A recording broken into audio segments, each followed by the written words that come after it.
Hello, and welcome to another episode of The Pedophile Huntress.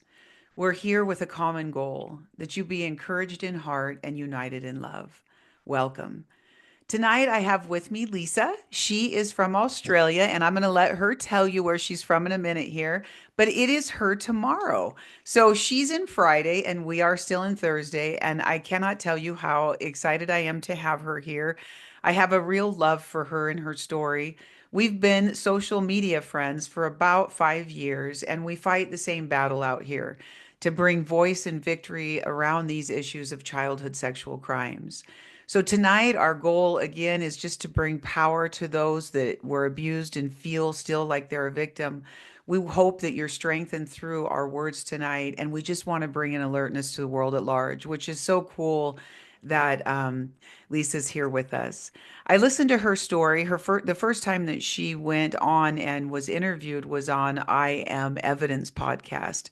I think that's such a grand title because it's so true that in these crimes, there is no evidence. But the truth is, we are the evidence. So I'm going to put a link to that podcast in the description of this. And so any of you listeners, go out and listen to that. It's Australia based, but it's fantastic. And Lisa told her story there. So thank you, Lisa, for being with us here tonight. I'm so excited.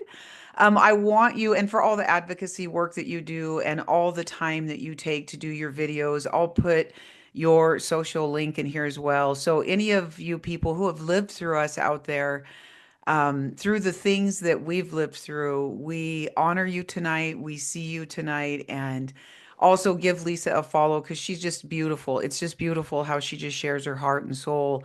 And she is a victor. She is not here as a victim tonight.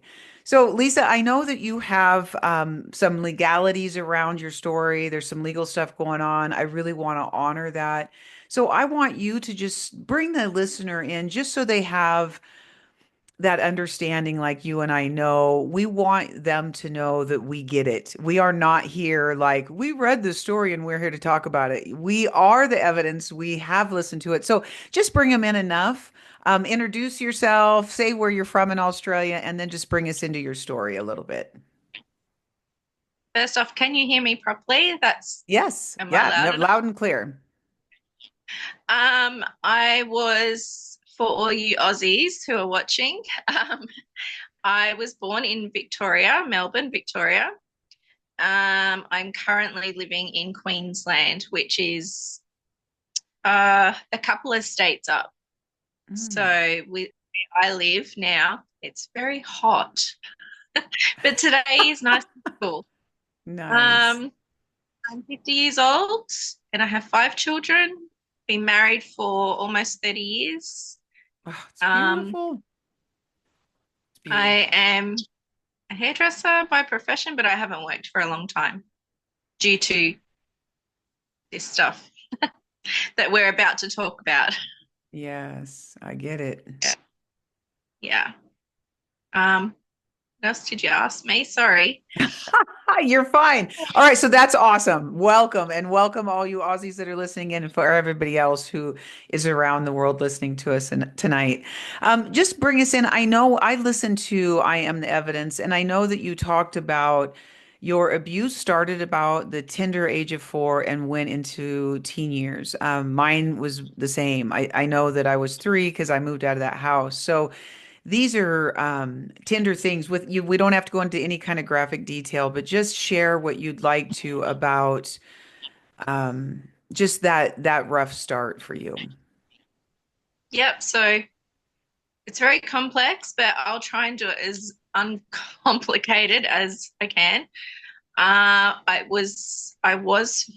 My memories only started surfacing around, which we could get into that as well, Mhm.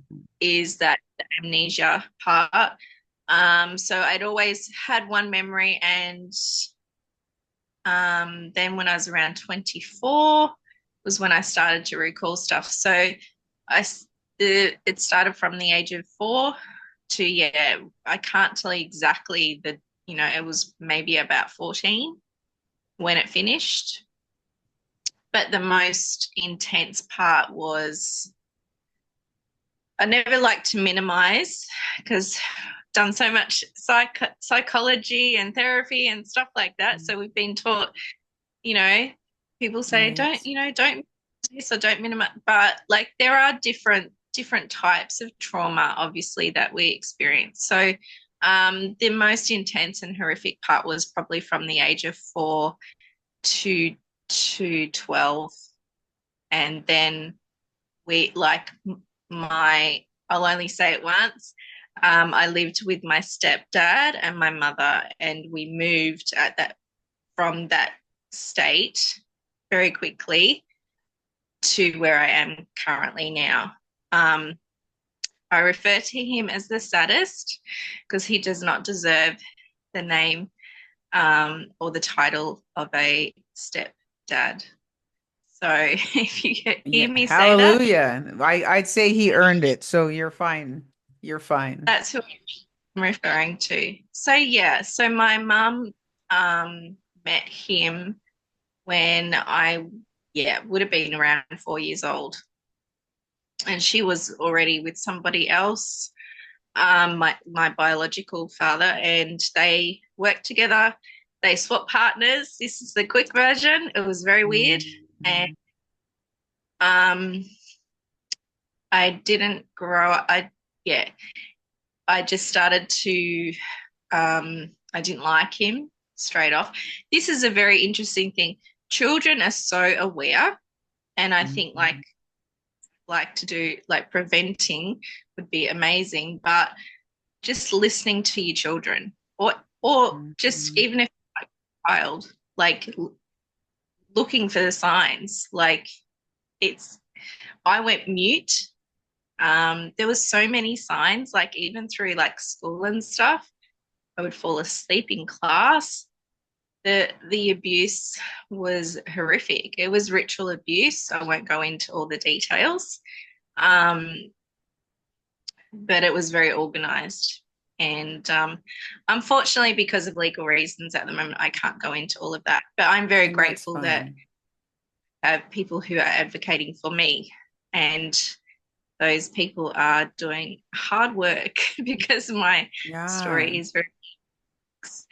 So, basically, I still have lots of bits that I don't remember.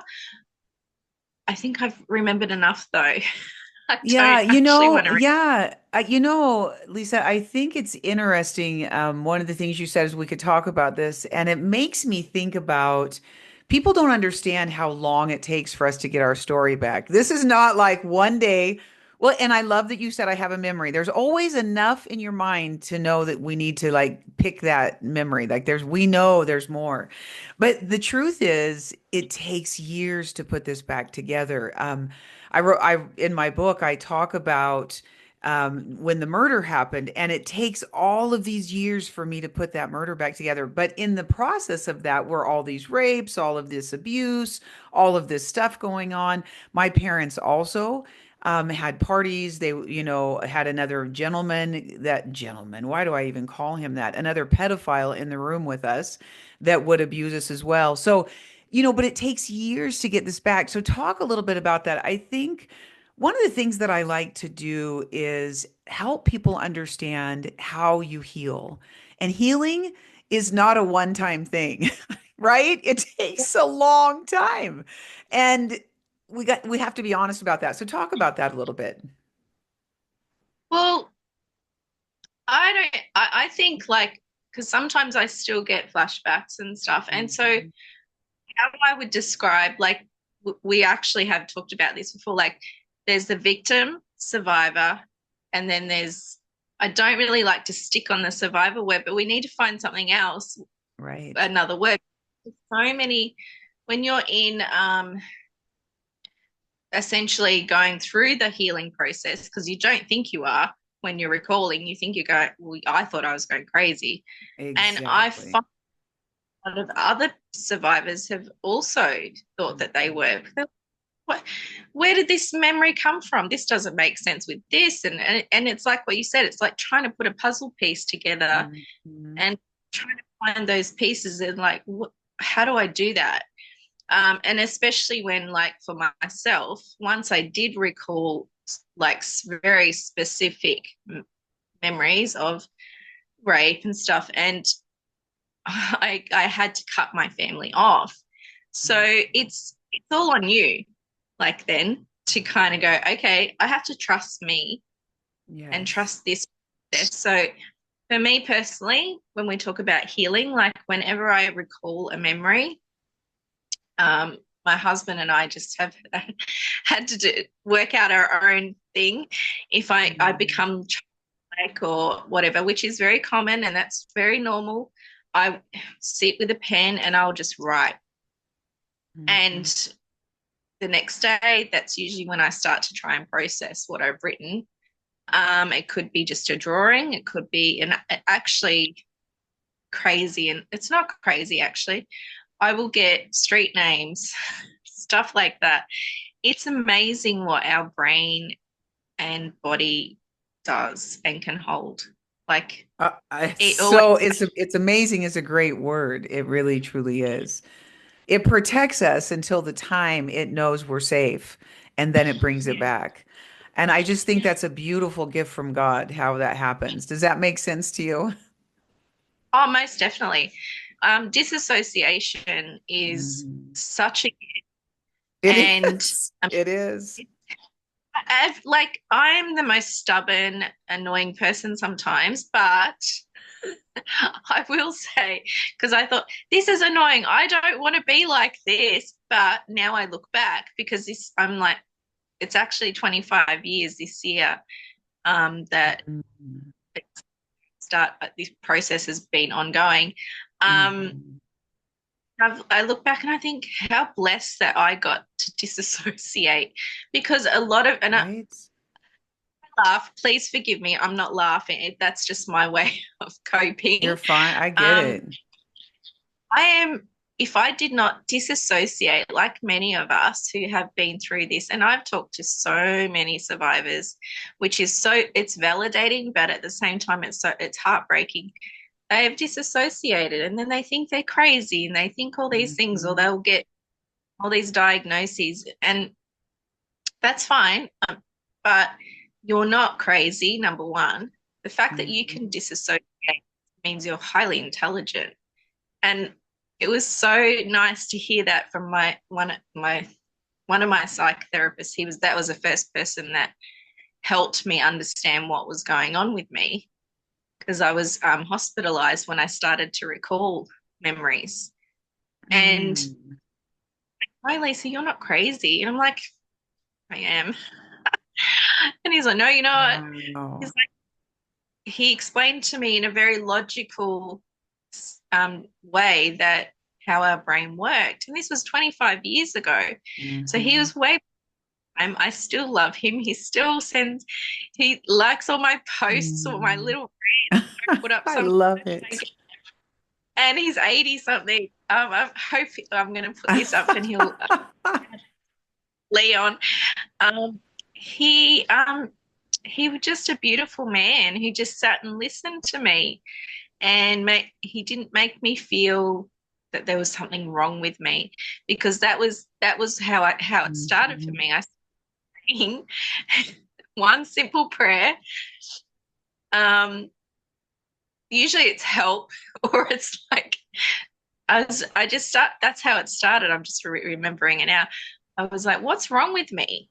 Can you please let me know?" Unbeknownst to me, that was going to end up like a flood because I Right. thought, it'll just take 1 year and I'll be fine. I just need to know who this person did what they did to me because I always had that blank face, which is quite common too, Mhm. I think, Yes. of someone to my Yep. room. Um, but it was very visceral. So with that memory, I would get physical pain down my legs.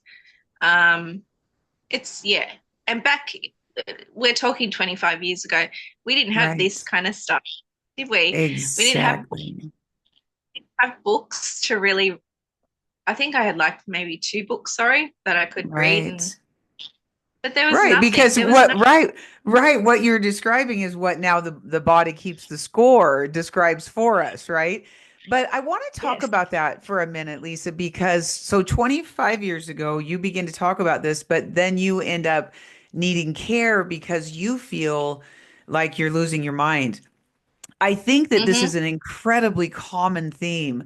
When we begin to open up the fractured part of our brain that we've held back, and it's fractured because it's not whole. It's all of these rattlings and this fracture is in here.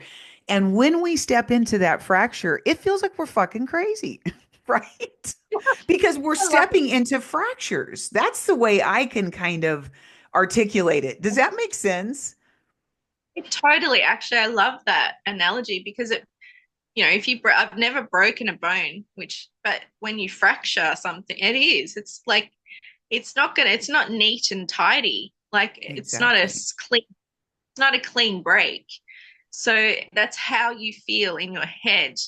And then not only in your head, in your heart, in your like your Hmm. spirit, the rest of your whole body. I got goosebumps now. Um, Right? you just can feel completely fractured and completely like it, it saddens me to think back when I was hospitalized because I did know that there was, I wasn't schizophrenic or anything. And this is not Mhm. to say against people who have that diagnosis, but I was very blessed that a nurse came into me to my room one day when I was having when you recall a memory for those of you who may not know or have experienced it, it looks like for me, it sometimes looks like I'm having a seizure, Mm. or you turn into that childlike. Yes. They usually come in and they, give you all the medication. It is like in the movies, and she's like, Right? "Nope, I want to sit. I'm just going to sit with her." Now, I was when you're in that, it's like you're sitting here in the back of your head, and you can see everything going on, but you can't ask for help because you are that child again reliving it. And that lady sat there and she didn't know, but I could hear her and she was praying very, very quietly. Oh, that's And beautiful. I'm in a public hospital Right. and I and it my whole body, I just remember just like going, it just went kind of limp in a nice way How because beautiful. like exhausted and Right. it's marathon. That's how I liken it to. I just It's every beautiful. And and right, and I'm sorry, and I want you to finish. I apologize for interrupting. The beautiful part is you were being healed. So when you step into that fracture, it feels crazy and out of control, and we don't have parents there to support us. Everybody's telling us we're nuts and we're lying, and yet our mind is showing us the truth.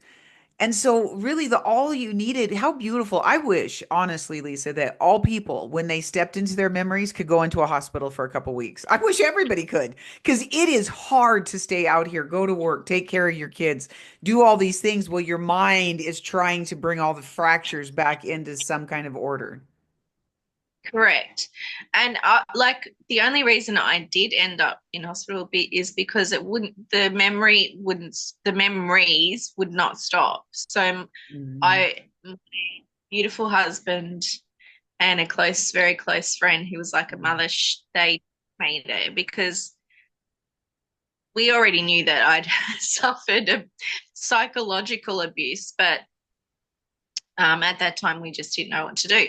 So I wish that we could be a place, and people have done it where when it does start to unravel, that people can just take time off from work because I was working, raising a son, saving for a house, all the things Right. that you do as a young Life was person. happening. Our life was full on crazy, and then boom. And I was so mad. I was mad at the Mm. people who hurt me, number one, because Right. of that. I had to stop my life because of what they had done to me. But I was so grateful that being in a place, it wasn't the most fabulous, but I had a nurse who actually didn't want to medicate me. She wanted to listen to me. Which So is that's the script that a doctor should have wrote, actually. had the best script ever. And Yes. she said to me, she's like, I was like, I like, crying and whatever. She's like, I was like, I'm so sorry, apologizing to her. And she's like, no, you don't need to apologize. And I'm like, I'm crazy. I'd always say I'm crazy. And she goes, no, you are not crazy. She said, this is not crazy. Even high up doctors didn't know what to do with me. But So now, yeah, you to know, have it, oh, go ahead, finish. no, no, it was just nice to have Well, someone yes, say and that well, you're not. when you think about this now, Lise, think about I've had all of these years from four, the secret started, maybe Yeah, 14, 15, whatever. That's a whole lot of years, 10 years of silence, suffering, abuse at the hands of people that are supposed to protect you. And now that window is opened into all those fractures, and your soul has all of this pain that was never allowed to be released. And so the anguish that a soul, the mind, I don't even think knows how to comprehend that kind of anguish, right? Because our mind is here for many reasons, but only a heart gets broken, right? And so our mind, I don't think our mind comes around it. It's a very weird thing in your body to have that kind of anguish released from this genie bottle. And then your mind's like, what the hell is going on? Right? But it's grief and anguish and pain.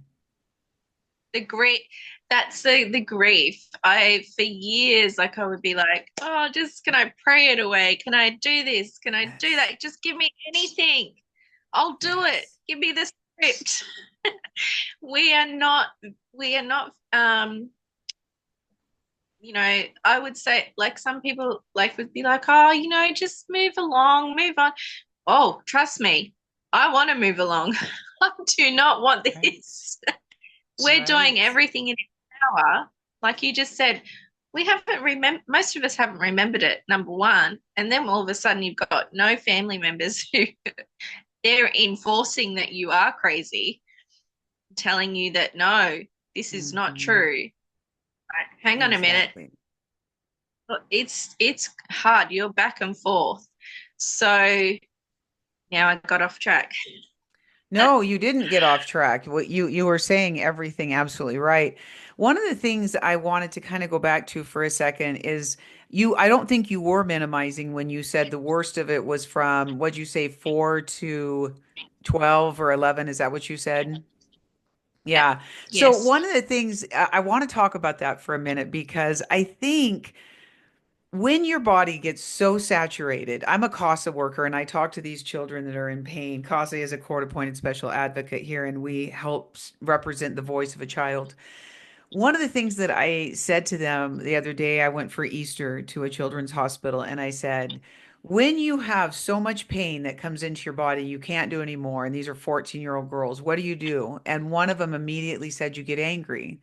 And she's right. Yeah. And so I think by the time we turn 12, 13, 14, I can remember running away from home. And do you know, Lisa, I didn't know why I ran away from home. I grew up and I was like, man, why did I run away from home?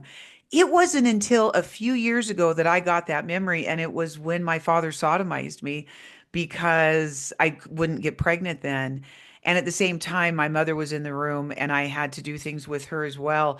And it was the last final straw for me. But you know what was weird? I almost lived in amnesia. I didn't live where I remembered it anymore. I was just gone in those years. Gone, just totally fucking gone because I couldn't take anymore. My whole being, there was no place else to plug it into. So my mind just poof, it was gone. Does that make sense? Yeah. Like, I mean, literally gone until I went back through.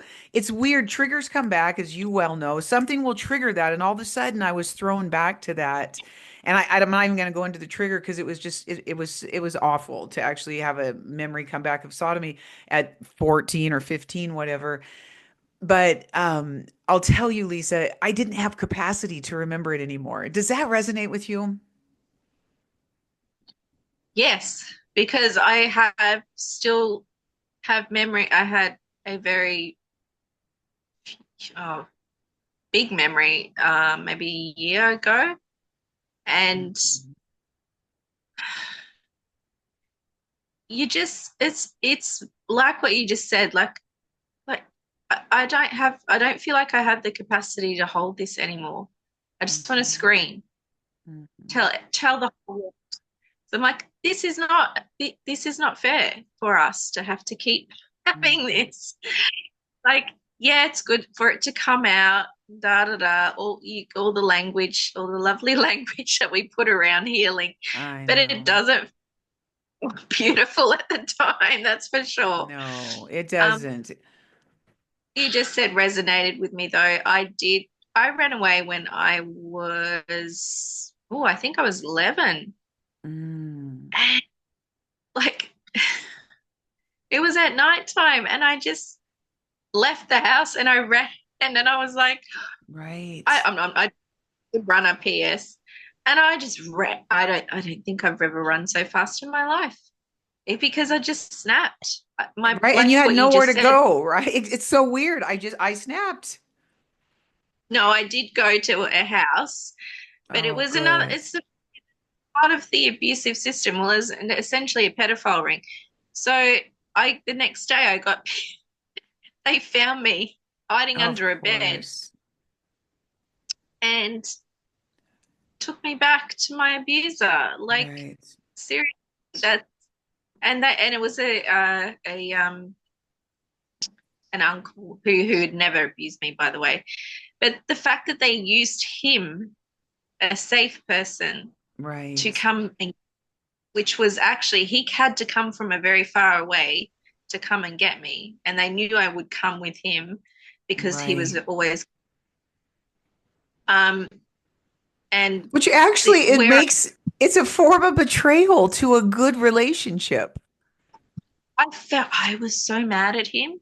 Hmm. And I begged him. And I didn't even know what I was begging for. Like you said, like I knew the crux of it was that my mother was never physically abusive with me. She was mentally abusive. She, I had triggered her this particular night for I don't know what it was, and she ran after me and she started slapping me around the head and like it was very violent. Um, and that was the crux of it, and I was like, that's it, I'm done. It could have been any other time, like you've as well, Hmm. you like, sorry, we could have ran away many other times, but Right. that, my, because she was my mother, even though she knew what was, Exactly. it was like now I really don't have a safe space. I literally don't. Exactly. I knew you were going to So say that because yeah. when I remember being very small before we moved out of the little house, and so I would have still been 3, but when my mother entered into this pedophilia ring, I just remember thinking as a little girl, I'm doomed. I'm absolutely doomed. I had no one.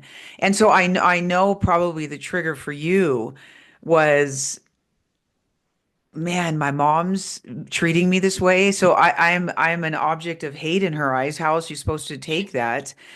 I'm done for. I need to get out of here. I have no place of safety.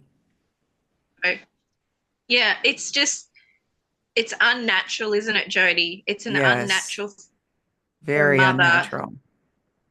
to do that Yes. to a child. I mean, I'm not a perfect parent by any means, but um, the the pure anger I remember, like you, because both of us, obviously, especially when you're been through sexual trauma, right? Your senses are so heightened. Hmm. Everything is heightened, Hmm. and so I could feel, like, even before she came near me, I could feel her anger, and that scared me more Right. than Right. eating. Right. But it caused just straight away a disconnect. Yes. Like it probably reinforced, like yourself, like it reinforces that disassociation. And then it's just like the chosen mutism, which is what I chose to do. And I did it because it was my only form of getting back at them. I know that sounds probably childish. Uh, like, no, you're not going to have my voice. You've got everything else, but you're not having my Right, voice. right. Well, and you probably would have I been hurt if you used it anyway. So let's be real. You were probably a very smart child. So if you used it, they were going to hurt you anyway, which, by the way, when you became an adult and used it, they did hurt you by calling you a liar and all of those things. You know what I mean? So I think children still use the wisdom that we've got at our disposal. And that was probably wise. You know, people say this stupid stuff like, why didn't you tell anybody? did. I did. Like I told people, not necessarily uh, the sexual trauma stuff, or the because I couldn't recall, like, because we were living, it was like living a double life. I guess as a child, you go to school, you do all the things, you have friends and stuff like that. I would never let my friends come over and stay, except one Right. friend. But I tell some of my friends, I'd be like, "Do you know that I'm pregnant?" And they'd be like, "No, you're not," or like other Wow. members, they'd be, I'd be like, they'd ask about the saddest. They're like, so what? Because they obviously knew that he wasn't a good person. And they're like, so Right. what is he? We don't really like him, Lisa. I'm like, now I look back and I think, well, why didn't they do something? Why didn't they Right. drag me in? Why didn't they save me? Like, Right. I know. have a, I know. I but had people come to me in later and say, I knew you were an abused little girl in that house. You think anybody did anything? It's, you know, it's well, we'll get there in a minute. happening. We're going to talk about that in a minute. But, people, it's that whole thing, Lisa, why we do our advocacy work is to let people know it's okay to talk the way that we talked. This, if you're raped on the street or somebody crawls through your window, for some reason, that story's okay to tell. But when it's incest and it's in your home, those stories aren't okay to tell. Even the police don't like these stories. It is the worst crime on the planet. And yet people don't want to touch this crime. It's the worst crime. And I'm going to say it again. It is the most depraved crime that anybody can do on the planet is hurt their own child by sexually abusing them. And yet nobody does anything, Lisa. Nobody wants to listen to our stories. What the heck? I've actually been told, I don't know what it's like. This is what I do want to ask you. In Australia, they don't want to touch historical child abuse cases because it's Right? too complex. Right? It's too complicated. I'm like, well, fucking live in our shoes.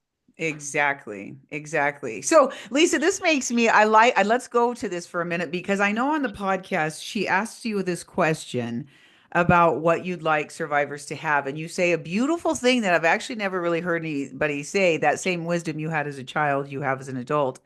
And you said, I wish they all had solicitors. In America, we call them lawyers or attorneys, but you know what? I talk about that for a second because it's like what you're just saying. So, okay, but here, so before I turn it over to you, if you go and you rape somebody, you as a perpetrator get a solicitor. However, the person that is raped does not get a solicitor. We have to get our own money or whatever, or hopefully, in that case, hopefully, you'll get a prosecutor that's going to believe you and then press charges against them and then they will do something. But that's a very rare thing. So you might get one, but I'll guarantee you, if you are the perp, you get one. So talk about that for a minute. So I will say this, and I don't care. Like, this is actually whatever. My perpetrator, the main one, the saddest, has never been questioned. And so this is Wow. why it's ongoing for me. And as soon as I recalled my abuse, which if you do listen to that podcast, you'll hear a lot of that stuff. Um, I reported him straight away. Like, I went to the police very naively, I will say, and thinking that, they'll do their job. So has started a whole thing. So I've very gratefully, like I have met you, I've met so many people, like I've met another survivor who happened to be a lawyer herself and went through the system herself. And her and I have connected years ago, and she said, "You know what, Lisa?" She was the one who brought it up to me. She said, it's just common sense." She said, "These, you know, rapists, they always get, you know, Right. Right. they get they get a lawyer, they get defense straight away. Us, we just walk, we have no idea. We just share our Terrible. story, Right. share our account of what has happened to us, the horrific abuse of our little bodies, and expect that the justice system is going to look after us. No, they don't do that. For pretty much, I think it's like 0.1% or 2% here that they Right. get time, which is Right. horrific. It really is. So 100% it is. to be able to even, so I'll never give up fighting. So Mm. Me that's neither, by the way, sister. Me neither. going nowhere, and they know that. My abusers know that, so they're still alive. Which, yeah, whatever. So I'm not going to ever shut up, and especially the police. The police are probably sick of me. Whatever, I don't care. But Mhm. that's their job. That's Yes. their job. Their job Yes, it is, and is. they will. It'll come on TV, and they will say, "Come and tell us if you've been sexually assaulted." I'm like, "Fuck off! I'm not going to come and tell you no more after the way you treated me in my Right. case, because Right. my case just oh, it's a shit show. I'll put it that way. The way Right. they dealt with it was disgusting, and I'm not the only one. It's so many people, and that just adds an even more trauma to us. So now I'm getting on my little rant, but No, going you're back to what fine. you originally said is that if I don't care what age, anyone comes into your police station and decides to report their sexual abuse, incest, I've had incest as well. That's all in my statement. The police never said anything about that. They're like, oh, that's like whatever kind of, it's horrific. Um, It's so yeah, wrong. disgusting. So anybody that comes in should be automatically given a lawyer I because it's agree. legal matter, It is a but legal it's matter, involved. because it's a crime, Lisa. This is not a family matter. This is not a family matter. This is a crime. It's a crime. It doesn't matter that you birthed me or whatever, that you have the right to do this to me. It's outrageous to me. And I loved that when you said that. I thought, what a beautiful, beautiful thing to say. I've never really thought. In fact, I had somebody on that she even said, "Oh, we've got to reach out to the perps again." You know what? I am really sick of, and I'm going to get on my pedestal for a second.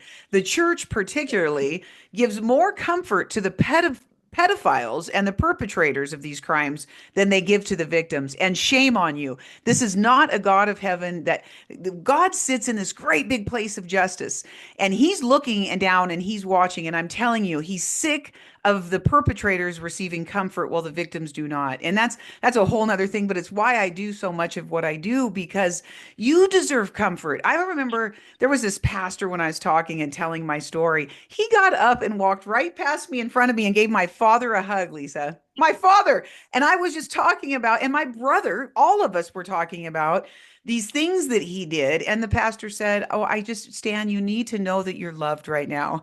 And I just really, and then he looked at us and he said, "I just don't," because my father was religious. And he said, "I just don't think it was your dad." And I said, "Then the guy then looked like our father, lived in our house and drove our cars because that's where all this abuse happened." It's outrageous, Lisa, that the children are not believed. And Jesus didn't talk about a lot of things, but one of the things he said, "Don't hurt one of my little ones." And I hang on to that because I believe in eternal justice. I do. And so don't hurt one of these little ones, but boy, is our society missing it.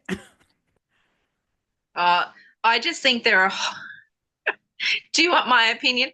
You're going to get it Yes, anyway. I I do. think I love This you. Of course I do. entire pedophile ring. I'm not saying every like detective or it's just so infiltrated that uh, I don't think we're ever going to get what we should get, Mhm. just the justice that we deserve. Because what happened is more than a crime. Like it's the crime against humanity, basically, when you Yes. do that, do stuff to children, because we grow.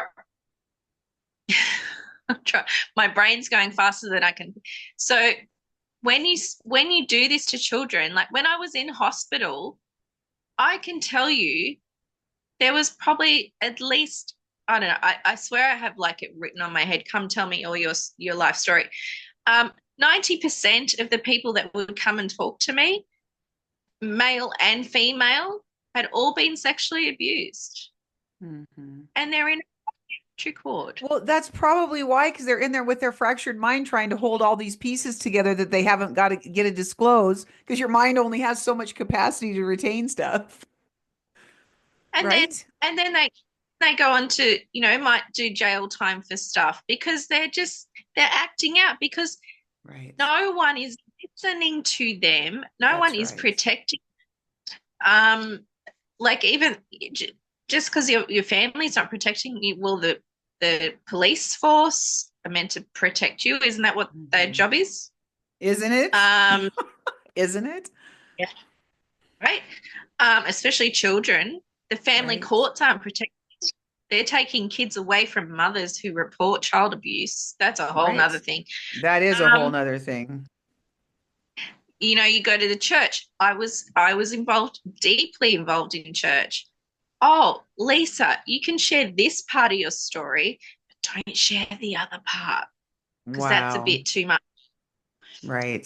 I sanitize my story. I wish I could tell you everything right now, Mhm. I but get it. it will come out, all of it. But, and I'm not like unfortunately, I'm not the only one. Right. However, like for people who are representing God and telling you it's okay, you can just share this part, or exactly, or Lisa, you must forget, Mhm.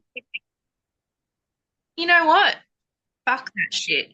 He Yeah. has never come and said, I am sorry for what I did to Right. you. Right. Um, I one of my favorite scenes in my brain, because I had to like I always had my own faith, and I won't go into that, but that was what kept me alive, I think, because we didn't grow up in a church Yeah, home I at didn't all. either. Yeah, I didn't either. But the one where he flips the tables and he he whips Jesus isn't like I and I don't like to talk a lot about that because it can trigger a lot of survivors because they were Right. especially sexual abuse survivors. But it not for me. But he's not the like meek, mild little Jesus Mhm. guy over. He's fucking angry, guys.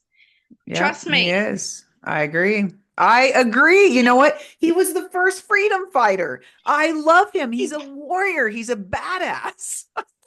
I mean, you know what I Yeah, mean? I love that, Lisa. He isn't this meek, like a cherub, this fat cherub with wings. Man. He came down here, he kicked ass, and he went back to his kingdom.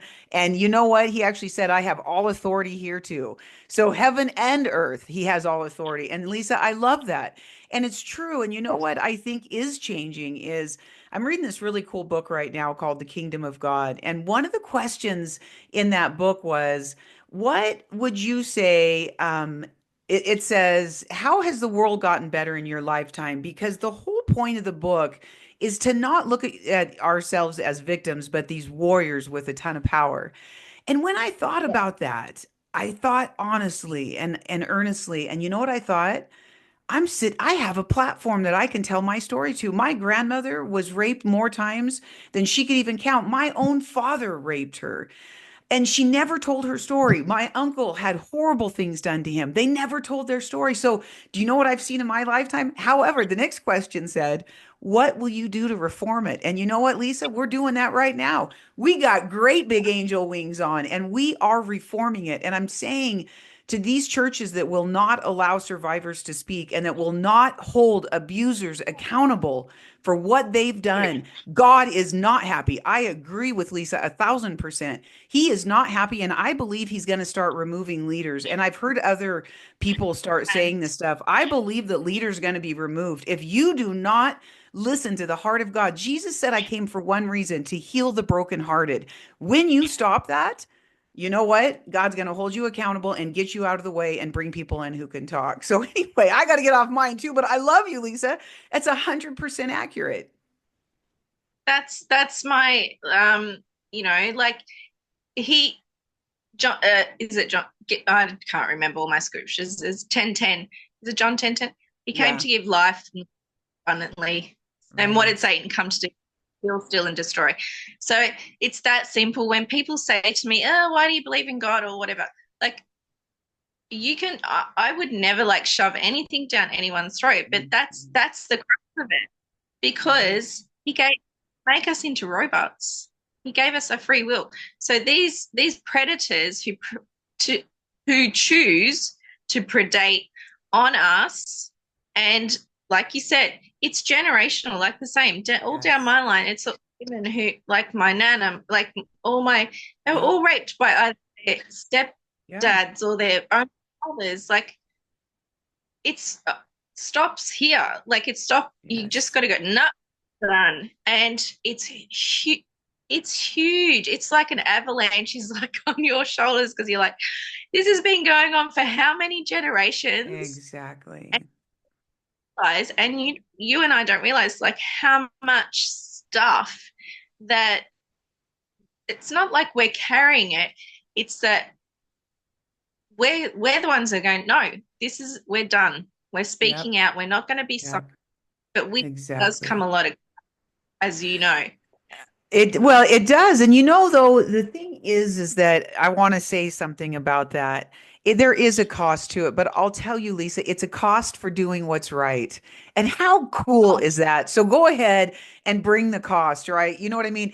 And I used to think when I left my family, I wasn't going to have family or love. Do you know that I found more love and more family when leaving those guys than I ever found there?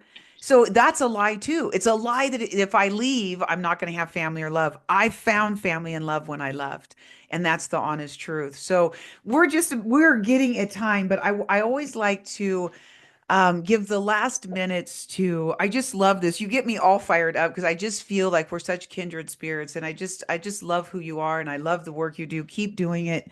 I want to just give time back to you before we go for anything that, and I'd love to actually have, this just makes me think I could talk to you for hours and hours and hours. And we talked about maybe doing a panel. And if you could get a group of people that you want to do a panel with, reach out to me and tell me. I would love this. I don't know. I just feel like we're not done with this conversation, but I like to end them at an hour because that's what I do. So I just don't feel like we're done. But I want to just give you this, and we'll be in touch. But I'm going to give you back the last few minutes to say anything that you'd like to leave with the listener tonight. oh God, I don't want to. You make me feel emotional. Usually, I'm like, oh, I can't afford the emotion. I just number one, like I absolutely love you, Jody. Like that's it just sucks that we are so far away from each other. That's all But right. We're together close in spirit. I know I really appreciate you being the badass that you are and having this platform and having people of all, whether you have no faith, whatever, it doesn't matter, that you just come and share your truth and your account. And I just hope that other people who are listening when we, this is out, feel like well, you don't have to do what we're doing, but you can talk to somebody. And if you, for me, I always say my DMs are always opened and you don't necessarily have to like get on and start ranting and telling your whole life story, but I just want other people to know that they have a safe place to fall. And I always wanted to be that. And that was my as soon as I started to recall stuff and I had no one like you, um, then all of a sudden, like I started this, I've got this new family of like not just survivors, but all Mhm. different people who love me for me Mhm. and believe me. And I Exactly. want that for other survivors and people who are and victims because like you said we go through it's a process till we get to the other side and no one's less and no one's better and Mhm. you know trauma is trauma but yeah I'm kind of rambling but I just No. want everyone to know that they're safe if they feel like that they want to reach out they're definitely safe to be able to talk to you or to me um, yeah I love thank that. you for Thank you having so much. Oh, 100%. And I know I really do. Let's think about that panel because we talked about that before we started recording, before we went live. So I really want to do me. that. It's just beautiful. I think that you have some really important things to do. God's going to use your story hugely. And that is the wing, the strength beneath us, right? The thing that makes us fly is reaching out and giving that. So just for anybody listening, please share this with anybody that you know that may need this. Let them know they're not alone. Give us a follow, and we're going to see you next time. Lisa, love you. I just want to pray a protection all around you. Father, just send extra angels to protect her and give her peace and just release her into more freedom. So, you know what? I'm going to see you guys next time. Love you. Lisa, we'll be in touch. Good night.